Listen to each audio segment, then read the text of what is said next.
Hi friends, இது Joe சமையல் இன்றைக்கி ஹோட்டல் ஸ்டைலில் ஒரு மட்டன் பெப்பர் சுக்கா எப்படி பண்ணலாம் அப்படின்னு பார்க்கலாம். இது பண்ணுறதுக்கு நான் ஒரு கடாயில் கொஞ்சமாக எண்ணெய் சேர்த்துக்கோங்க. 2 டீஸ்பூன் அளவுக்கு எண்ணெய் சேர்த்துக்கோங்க.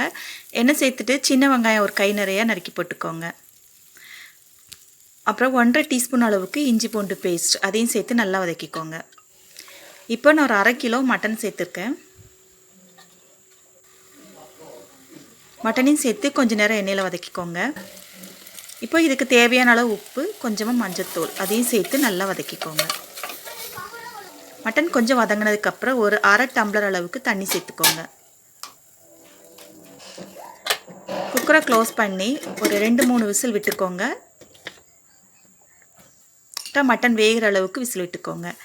இப்போ ஒரு பேனில் முழு கொத்தமல்லி 2 டீஸ்பூன் எடுத்திருக்கேன். அது கொஞ்சம் வறுத்துக்கோங்க. வறுத்ததுக்கப்புறம் மற்ற பொருளெல்லாம் சேர்த்துக்கோங்க. சேர்த்து வறுத்துக்கலாம். 1/2 டீஸ்பூன் அளவுக்கு சோம்பு. இது பெப்பர் மட்டன் கிரேவி அப்படிங்கிறனால 2 டீஸ்பூன் அளவுக்கு பெப்பர் எடுத்துக்கலாம். முழு மிளகு எடுத்துக்கோங்க. 1 டீஸ்பூன் அளவுக்கு சீரகம் சேர்த்துட்டு லைட்டாக ரோஸ்ட் பண்ணிக்கோங்க.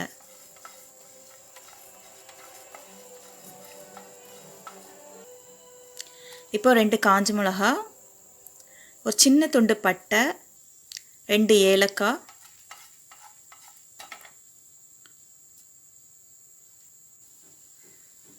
ரெண்டு கிராம்பு, இது ஜாதிப்பூன்னு சொல்லுவோம் இல்லையா, அது ஜாதிக்காவோட மேலுள்ள தோல், அப்புறம் ஒரு அன்னாச்சி ஒரு ஸ்டார் அனிஸ் அதையும் சேர்த்துக்கோங்க. சேர்த்துட்டு நல்லா ரோஸ்ட் பண்ணிக்கோங்க.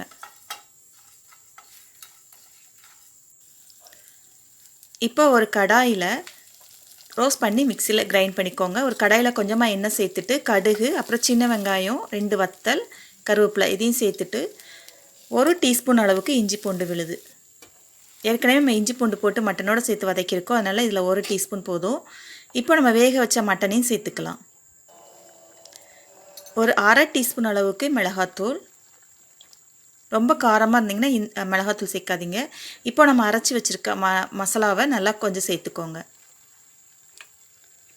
ஃபுல்லாக சேர்த்துக்கலாம். உங்களுக்கு காரம் வேணும் அப்படின்னா ஃபுல்லாக சேர்த்துக்கோங்க, இல்லை அப்படின்னா கொஞ்சம் கம்மியாக சேர்த்துக்கோங்க. இந்த அளவுக்கு நல்லா ட்ரையாக சுக்காவாக வர்ற அளவுக்கு நல்லா வதக்கிக்கோங்க. இன்னும் கொஞ்சம் ட்ரை ஆகட்டும். இப்போ நல்லா ட்ரை ஆகி எண்ணெய் பிரிஞ்சு வந்துடுச்சு. இந்த அளவுக்கு இந்த மட்டன் சுக்கா வேகணும். பார்க்கவே அவ்வளோ அழகாக ரொம்ப சாப்பிடணும் போல் இருக்குது. அவ்வளோ டேஸ்ட்டாக இருக்கும். கடைசியாக இறக்கும்போது கொத்தமல்லி எல்லாம் சேர்த்துக்கோங்க. அவ்வளோதான், நம்மளோட மட்டன் பெப்பர் சுக்கா ரொம்ப சூப்பராக ரெடி ஆகிடுச்சு.